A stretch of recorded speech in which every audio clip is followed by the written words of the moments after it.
Ralph Waldo Emerson put it beautifully with this quotation when he said that the louder he talked of his honour, the faster we counted our spoons. Because that's exactly right, because the more you praise yourself up, the more you'll turn people off. So the way to get around this, of course, is to use testimonials. And when you do get testimonials, don't be satisfied with just one or two, because what you're looking for, there's no way you can control the testimonials you're going to get. And what you're looking for is this sort of testimonial. This is a perfect example of what you really want, and I'll tell you why in a minute. Read the first paragraph here. Prior to attending the masterclass, I was a little unsure how things would unfold and whether it was going to be any use to me.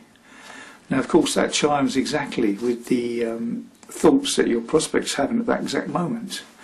Particularly in this case, because this was a masterclass that was going to cost the guy several £1,000s. And he was going to have to take a day off work, and it turned out, I didn't know at the time, but it turned out later that the miserable boss that he had at the time wouldn't even pay him for his day off.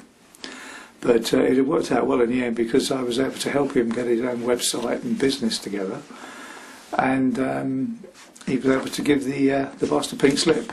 So there is some justice. So, as I say, this chimes exactly with people because they're having exactly the same thoughts. So you're really building empathy here. So we go on to the next paragraph, and he says, as soon as the class had started, I could see that it was not only going to be great fun, but very informative as well. Well, Miss Barman, then you were very friendly, easygoing, easily approachable, and more importantly, a good tutor.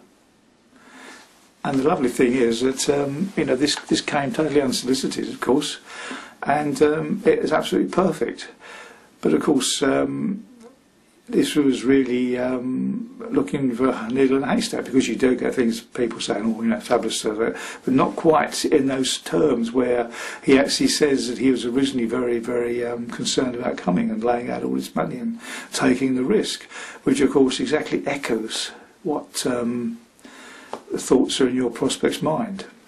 So the thing with testimonials is never to be satisfied with the testimonies you've got. Always be on the lookout. Anybody sends you an email and says anything other than sort of complete insult, then ask them if they can use that as a testimonial. Generally people are quite happy to do that. Generally they'll send you a photograph as well. And obviously if they've got a website, then you'll offer them a link to their site, which is usually all the incentive you need. So, and that's all you need.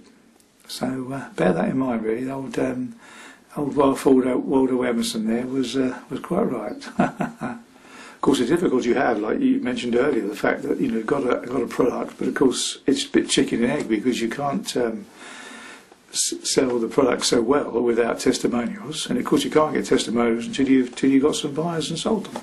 So there is actually quite a good way around this, which I'll tell you now.